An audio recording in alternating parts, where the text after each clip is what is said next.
Magandang umaga po sa inyong lahat. Our readings for today is rather lengthy and needs no further explanation. Unlike other parables, the parable of the sower in today's gospel was already explained by Jesus.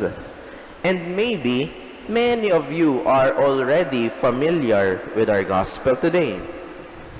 And so I just want to reflect on one thing for today, that like the sower in the gospel, God also risks and hopes for all of us.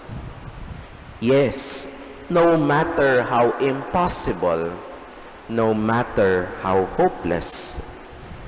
Kung kayo po ay talagang magsasaka, hindi ka magtatanim sa kalsada, but the sower risk anyway. Kung ikaw ay may alam sa pagtatanim, hindi ka magtatanim sa batuhan, but the sower risked anyway. Kung ikaw ay totoong nagtatanim, hindi ka magtatanim sa talahiban o kung saan may mga ligaw na damo, dahil alam mong hindi tutubo ang iyong tinanim doon. But the sower risked anyway. Dear friends, I think this is one of the messages of our gospel today.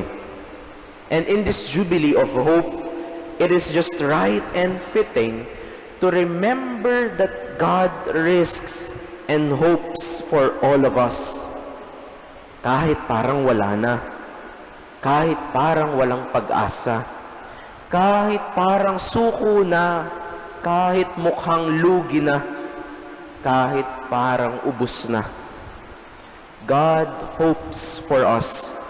Kahit na nasa mabatong lupa tayo, kahit na nasa kalsada ang mga buto, kahit na nasa talahiban at mga ligaw na damo, ang parte ng ating buhay sa ngayon. Minsan may nagtanong po sa akin, bakit ba kasi hindi na lang ubusin at patayin ang lahat ng masasamang tao, mga related sa drugs, mga gumagawa ng mga karumal-dumal na kasalanan. Again, it might be very difficult to accept, but that is not how God works. God risks and hopes for all of us, and yes, all of us sinners. Amen.